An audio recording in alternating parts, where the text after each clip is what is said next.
Assalamualaikum warahmatullahi wabarakatuh.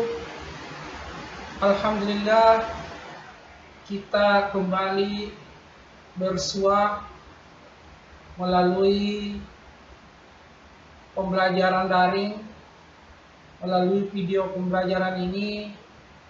Semoga apa yang kita harapkan tetap bisa kita wujudkan walaupun melalui interaksi pembelajaran dalam jaringan. Video pembelajaran ini saya sengaja buat untuk memudahkan kita memahami materi yang kita akan bahas pada pertemuan ini. Oleh karena itu, saya berharap semua memperhatikan dengan seksama materi-materi yang akan saya jelaskan, walaupun dalam bentuk PowerPoint, dalam bentuk bahan presentasi, dan tentunya akan membahas secara singkat, ya, dan detailnya nanti kita coba diskusikan di akhir pertemuan ini, yaitu pada saat kita selesai menyimak secara seksama video pembelajaran ini.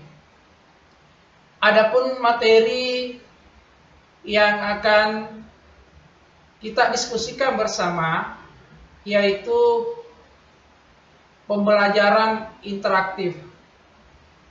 Pembelajaran ini tentunya dari sisi kata saja kita sudah bisa memahami bahwa interaktif secara umum kita bisa memahami bahwa terjadinya interaksi, ya, terjadinya interaksi antara pembelajar, ya, dengan sumber-sumber belajar yang digunakan oleh pengajar.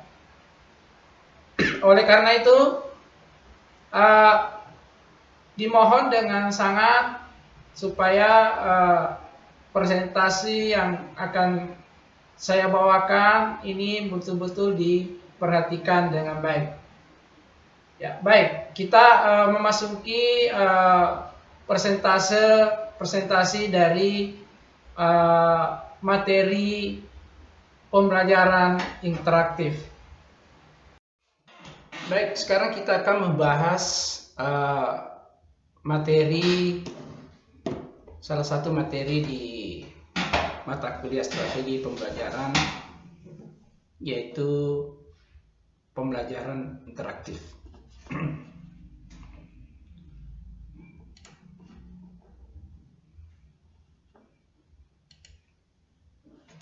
Ya.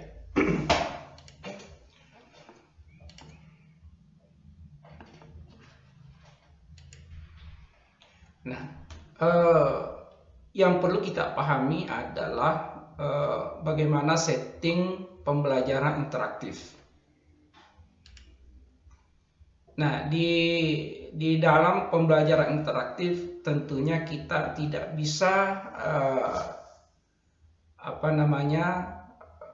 tidak bisa melupakan atau tidak bisa kita abaikan tentang peran dari komputer itu sendiri, ya. Ya, di sini ada setting pembelajaran interaktif, salah satunya adalah CAI, yaitu pembelajaran dengan bantuan komputer. Nah, walaupun di sini ada komputer hanya sebagai alat bantu saja. Kemudian ada istilah CBI, ya, Computer Based Interaction, di mana sistem pembelajaran berbasis komputer. Ya. Nah, ini adalah sistem pembelajaran individual atau individual learning. Nah, inilah sistem pembelajaran interaktif. Nah, kemudian model-model multimedia interaktif, ya, ada yang kita kenal, ada namanya model drill, atau latihan, model tutorial, dan model simulasi, dan model games. Nah, ini model-model ini biasa kita gunakan dalam pembelajaran interaktif. Karena yang namanya interaktif, bagaimana sebuah pembelajaran, atau di sini juga disediakan dengan media pembelajaran, itu bisa secara kontinu itu bisa berinteraksi dengan peserta didik, ya. Sehingga model-model multimedia ini sangat dibutuhkan, ya.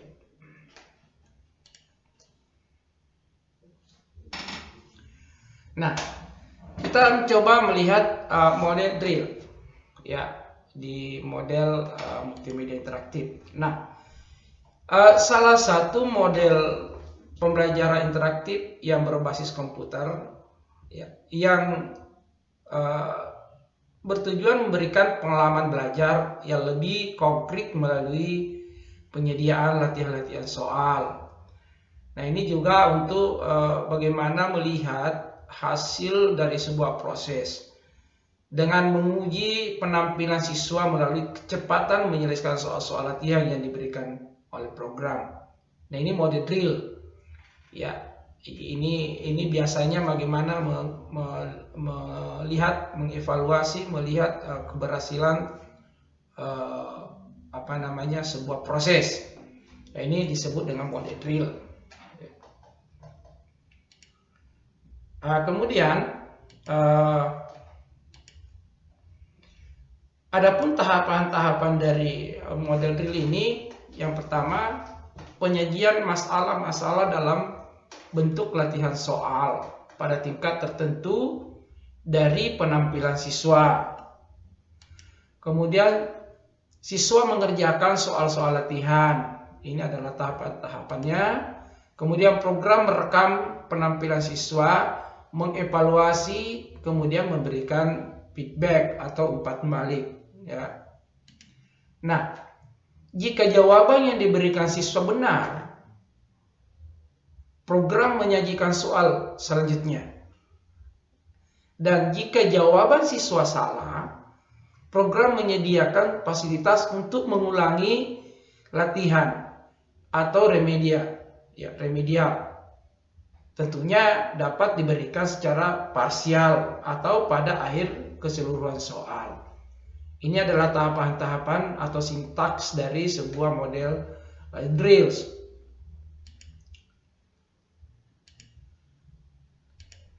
Nah, bagaimana membuat tahapan-tahapan atau langkah-langkah dari sebuah model drill itu? Nah, pertama tentu kita bagaimana merencanakan produksi model drill, ya. Produksi di sini maksudnya bagaimana kita membuat atau memproses dari model drill ini. Kita harus rencanakan. Nah, pertama tentu bagaimana mendesain program multimedia interaktif model drill ini, ya. Kemudian kita buat flowchart program pembelajaran model drill. Nah, ini flowchart penting kita pahami, karena bagaimana kita membuat sebuah langkah, bagaimana kita berpindah dari langkah yang satu ke langkah yang lain. Nah, kita mengikuti flowchart, karena flowchart ini kita buat sebagai jalur atau alur pemikiran kita, sehingga nanti pada saat sampai di akhir sebuah model itu dapat menghasilkan hasil yang kita inginkan. Kemudian ada namanya storyboard multimedia interaktif model drill ini. Jadi storyboard ini menjadi acuan dalam membuat sebuah program, ya. Jadi storyboard ini memang kita buat sebelumnya, kita desain sebelumnya, sehingga nanti pada saat kita proses produksi kita harus mengacu pada storyboardnya ini.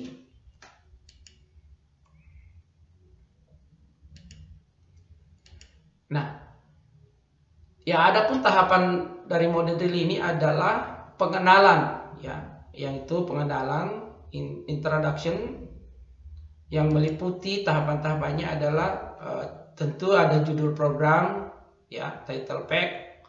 Nah, ini suatu program ini diawali dengan tampilan halaman judul yang dapat menarik perhatian siswa. Nah, ini penting, ya, penting dilakukan ini karena bagaimana memberi motivasi, memberi secara psikologi, memberi energi positif sebelum peserta melakukan langkah berikutnya atau pindah ke langkah berikutnya yang tentu membutuhkan suatu ketenangan, ya, suatu membutuhkan pemikiran-pemikiran untuk mengerjakan misalnya soal-soal yang akan diberikan di model ini, ya. Ini tampilan pengenalannya, contoh tampilan judul program yang di sini, ya, yang di model drill ini, ya.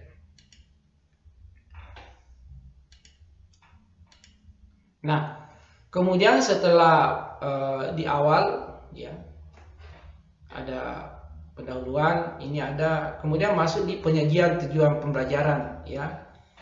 Nah, ini bagian ini disajikan kompetensi dasar, ya. Kemudian ada tujuan pembelajaran umum dan tujuan pembelajaran khusus dari materi yang akan disajikan. Ya, ini harus diberikan, ya. Jadi ini harus ditampilkan supaya nanti peserta didik paham bahwa yang akan dia jalani, ya, seperti ini tujuan pembelajarannya.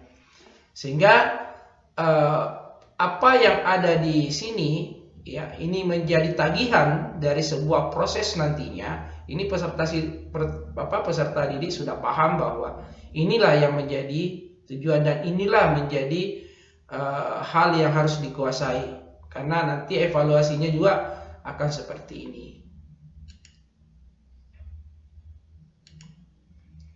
Nah, kemudian di bagian ketiga ada namanya petunjuk. Nah, ini penting karena informasi-informasi yang digunakan dalam program itu diusahakan supaya peserta didik mampu menjalani atau mampu menjalankan program tersebut dengan benar. Ya, tentu ini sangat perlu supaya nanti pada saat masuk di kegiatan inti, peserta didik sudah paham, ya, sudah paham karena ada petunjuk sebelumnya, sehingga tidak ada lagi pertanyaan-pertanyaan pada saat proses sudah berlangsung. Nah, ini contoh tampilan petunjuk, ya. Ini jadi nanti di bagaimana petunjuk ini misalnya menuju materi, kemudian melihat perolehan nilai dan seterusnya. Sehingga ini nanti akan sangat membantu peserta didik saat sudah berproses atau sebelum berproses. Ya.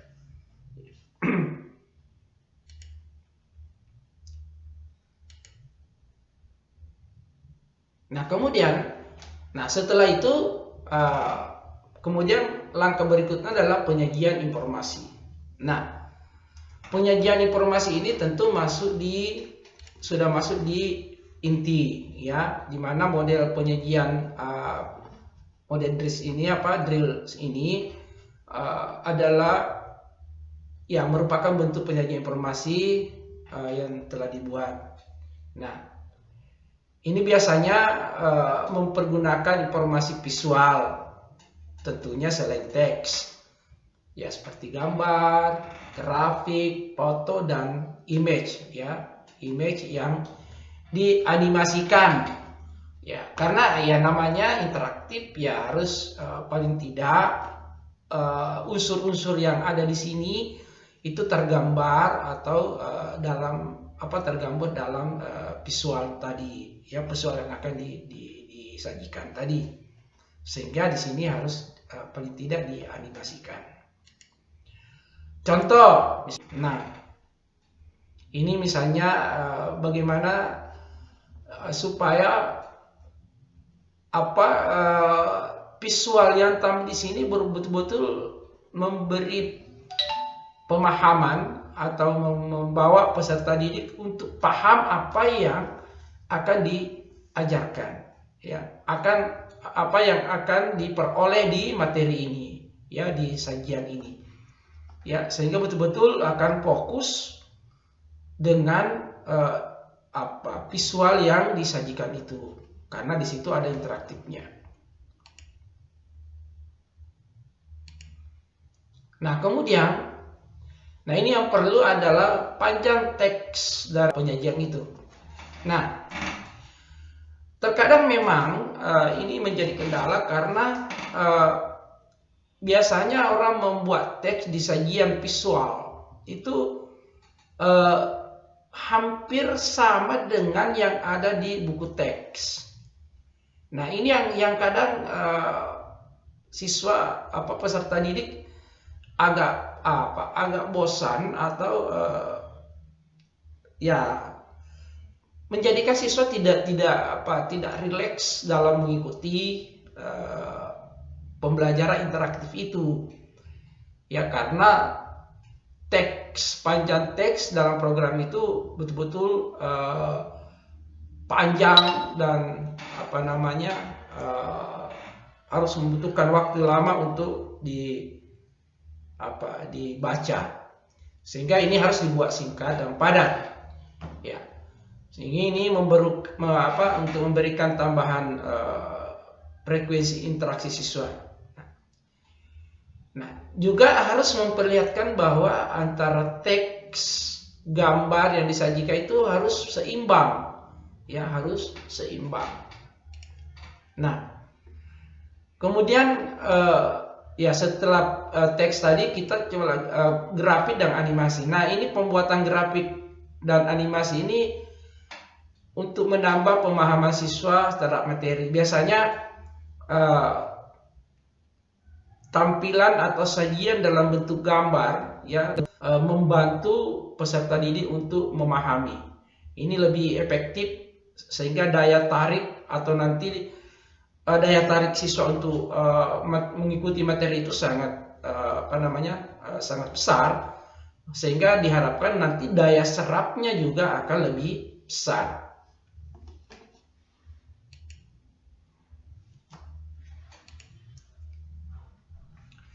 Nah, kemudian di bagian pewarna dalam sebuah, ini pengguna warna ini yang sesuai atau saya rasa akan berguna, ya, menarik impuls. Nah, ini memang sangat perlu diperhatikan gradasi warna yang kita akan gunakan di proses itu. Contoh misalnya, ketika kita menggunakan warna gelap di background, harusnya yang menjadi titik fokus, apakah itu teks, apakah itu gambar, atau yang menjadi sumber belajar, itu harusnya dipasangkan dengan warna, ya, kalau tadi warna keras backgroundnya tentu warna lembut yang kita padukan, sehingga muncul kalau dia dalam bentuk teks, betul-betul teksnya muncul. Ya, kalau misalnya warna gelap, misalnya hitam, hijau, kemudian dipasangkan dengan warna putih, warna kuning, itu akan muncul. Ya, jadi ini harus betul-betul kontras diperhatikan. Nah, di closing atau bagian penutup, ini adalah bagaimana membuat sebuah summary atau ringkasan, ya, dari hasil pembelajaran. Ya, mungkin di sini bisa ringkasan berupa skor nilai yang didapat, ya, berapa yang benar, atau rekomendasi apa yang diberikan untuk pembelajaran selanjutnya. Ini perlu di closing sehingga di akhir pembelajaran, hasil dari proses interaksi tadi itu peserta didik bisa memahami. Misalnya kalau kita misalnya ambil contoh dari skor, maka dia akan paham di mana berapa yang dia peroleh dari nilai itu, sehingga dia bisa memahami, ya, dan dia akan berproses kembali untuk mempelajari item-item yang masih belum tepat pada saat dia menjawab itu. Nah, ini perlu ada penutup atau closing dalam sebuah proses yang kita desain dari awal. Nah, kemudian yang kedua adalah model tutorial. Ya, kalau tadi model drills, ya sekarang model tutorial. Nah, model ini adalah pembelajaran khusus dengan menggunakan mikrokomputer untuk tutorial pembelajaran. Ini banyak dipakai, ya.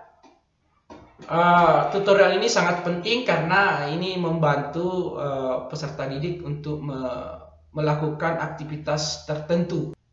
Adapun tujuannya itu bagaimana memberi rasa kepuasan atau pemahaman secara tuntas, ya, mastery learning pada siswa mengenai materi pelajaran yang dipelajari. Ini model tutorial.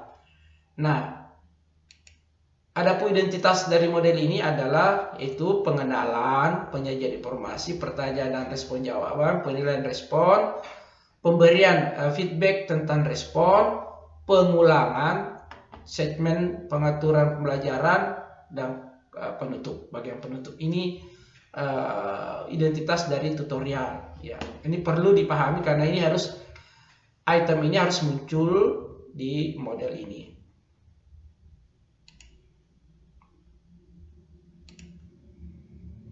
Nah, ini sintaks atau tahapan-tahapan dari model tutorial ini, yaitu pertama saya kira kurang lebih sama tadi di model drills.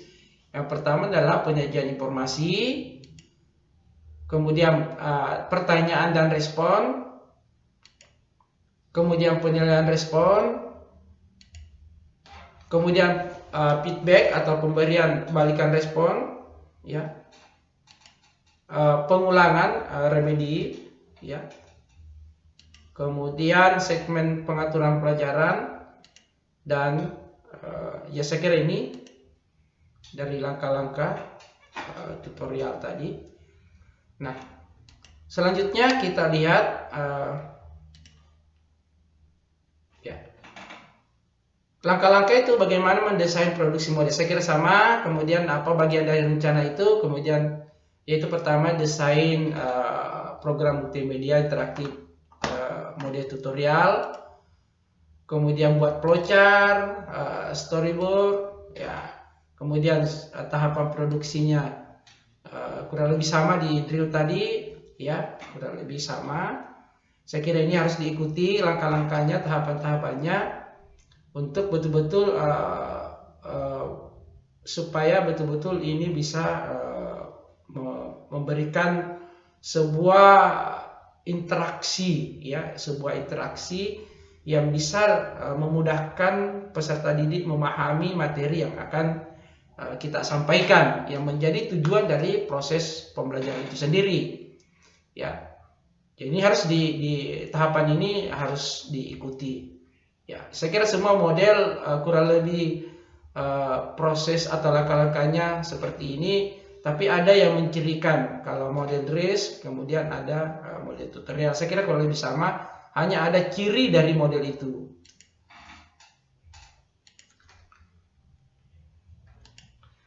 Nah, ya, kemudian di model tutorial ini penyajian informasinya seperti ini. Ya, saya kira kurang lebih sama. Ya, dari penyajian fine text, grafik, animasi, warna, dan penggunaan huruf, kemudian acuannya lain. Saya kira ini. Kemudian model simulasi, model ketiga, model simulasi. Nah, model ini salah satu model CBI yang memberikan pengalaman belajar yang lebih konkret melalui penciptaan simulasi melalui simbol visual.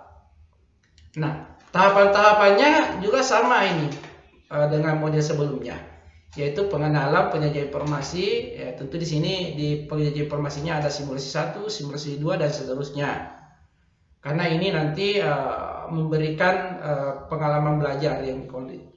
Jadi ada simulasi-simulasi yang diciptakan di situ. Kemudian ada pertanyaan dan respon, kemudian dinilai, ada feedback, pengulangan. Saya kira ini sama, segmen pengaturan pelajaran, kemudian penutup. Nah, jadi cirinya di sini kalau model simulasi ya ini tadi ada simulasi yang diproduksi, ya, simulasi 1, simulasi 2 dan seterusnya. Tentu ini yang berkaitan dengan materi-materi yang akan disampaikan. Nah, kemudian saya kira langkah-langkah produksinya. Nah, kemudian yang keempat, model games, ya, model instruksional games, ya.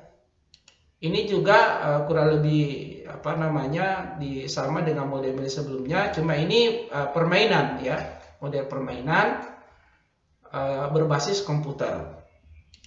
Nah, ini tentu bagaimana menyediakan suasana lingkungan yang memberikan fasilitas belajar untuk menambah kemampuan siswa.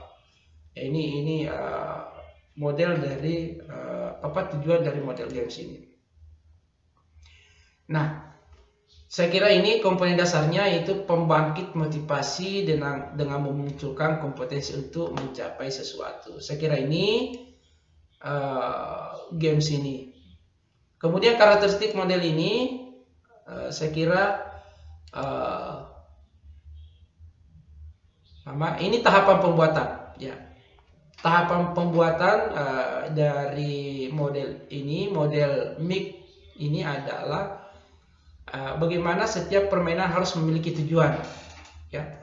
Nah, ini tujuannya apa? Jadi kalaupun dibuat sesempit apapun itu tujuannya, tetapi maksudnya materi, penyampaian materinya tapi punya tujuan, ya. Jadi setiap permainan ini harus memiliki sebuah simpulan sekaligus mengevaluasi sejauh mana keberhasilan dari games itu bisa memberikan pemahaman, bisa memberi pengetahuan bagaimana dalam proses games itu bisa memunculkan sebuah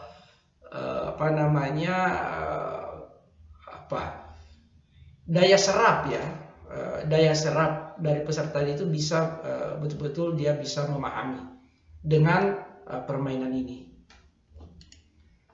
ya. Kemudian ada namanya aturan, ya. Nah, ini aturan juga dapat dilakukan oleh pemain. Misalnya ini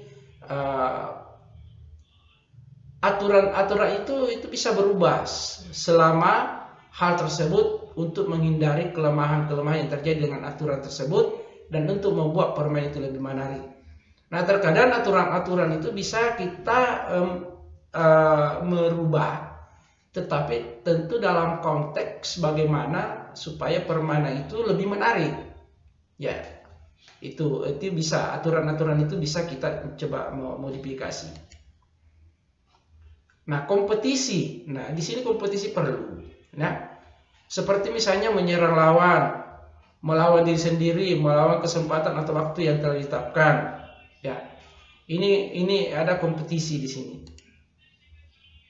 Ada tantangan, ya, yaitu menyediakan beberapa tantangan biasanya dalam bentuk level. Ya, misalnya ada level,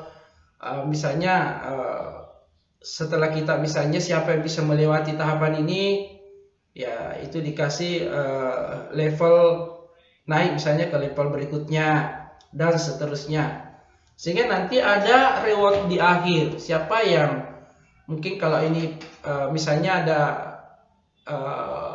di setiap level itu ada evaluasi atau ada kita buatkan indikator-indikator capaian dalam bentuk pertanyaan misalnya.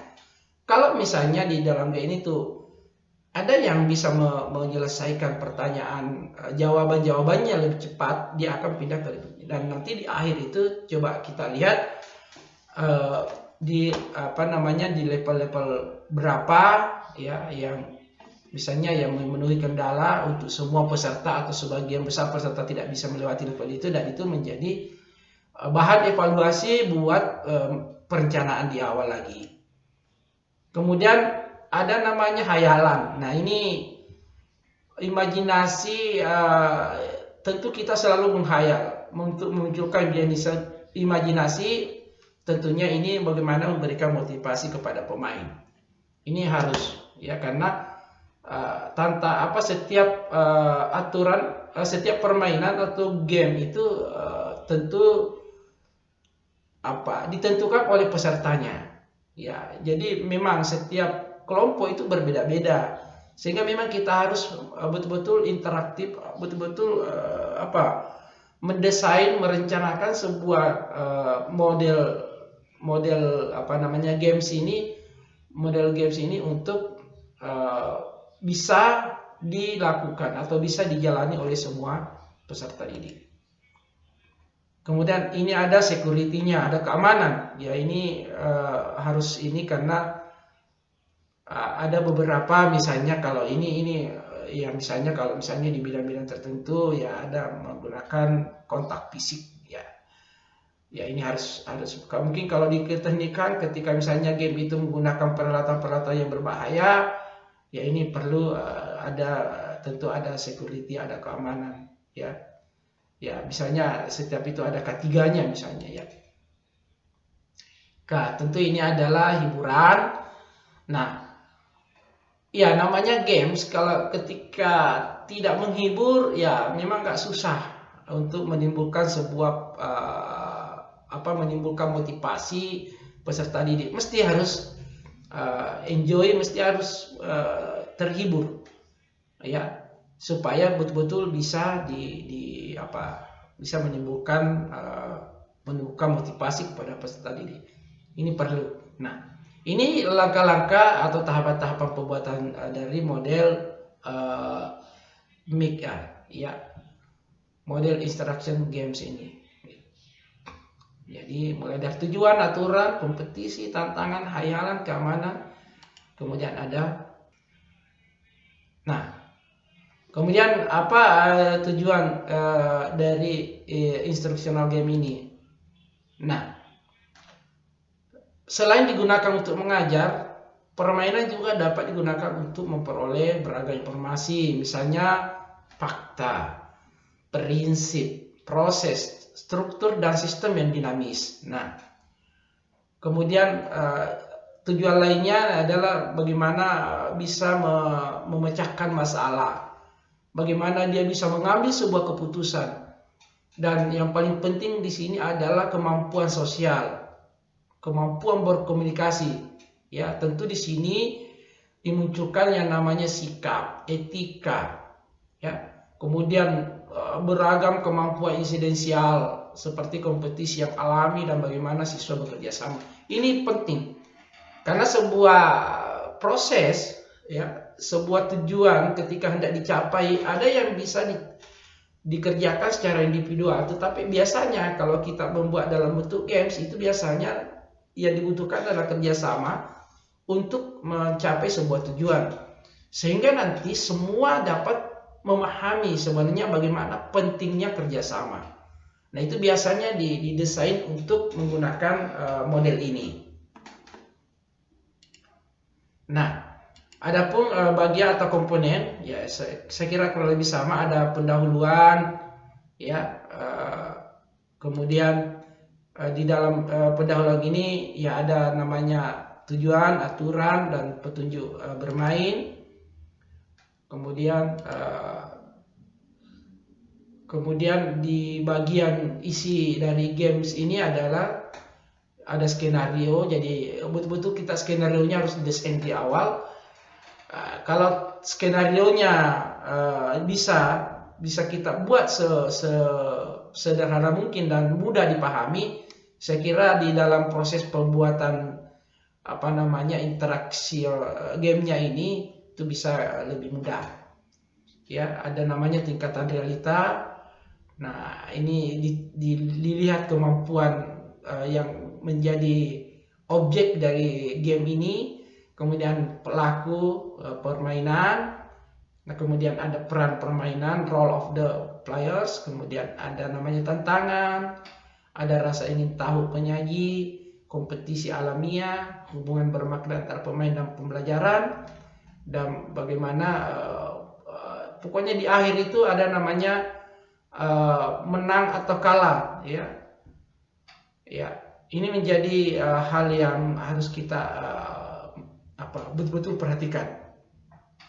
Nah, ini adalah bagian ya, silakan nanti kita ini harus terkandung di dalam game ini.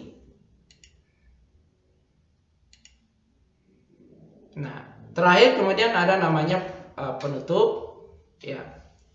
Di sini harus memberitahu siapa pemenangnya dengan memberikan skor. Nah, ini reward ini perlu supaya aktivitas atau motivasi peserta didik untuk ikut dalam proses ini semakin tinggi. Ini ada reward misalnya. Sehingga mempersiapkan diri kalau mau mendapatkan penghargaan ya harus mempersiapkan diri sebelum ikut di proses. Kemudian menyediakan informasi terutama dengan feedback untuk pemain dalam meningkatkan permainan secara individual. Nah, kemudian bagaimana memproduksinya, saya kira ini kurang lebih sama tadi di model-model sebelumnya. Nanti silakan disesuaikan. Yang jelas di sini ada storyboard. Ini yang perlu, ya, ini yang perlu storyboardnya.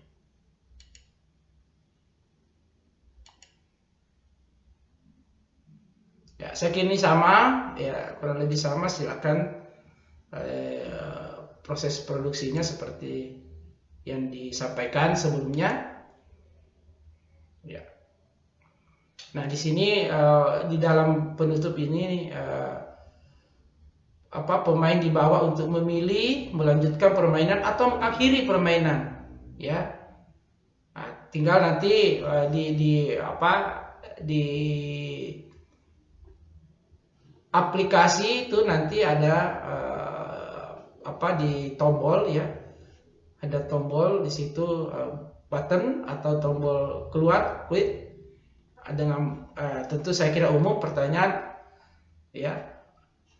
Jadi nanti apakah Anda betul-betul mau keluar ya, ini juga menjadi keamanan security, siapa tahu masih mau ya tentu no, atau mau keluar yes.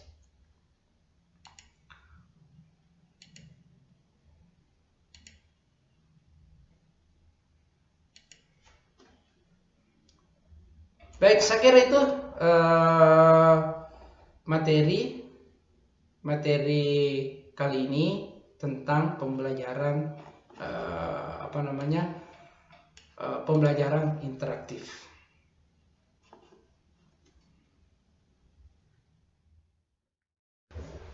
Baik, setelah menyimak secara seksama materi yang disampaikan tadi melalui presentase PowerPoint, saatnya kita mendiskusikan isi atau kandungan yang ada pada materi pembelajaran interaktif itu.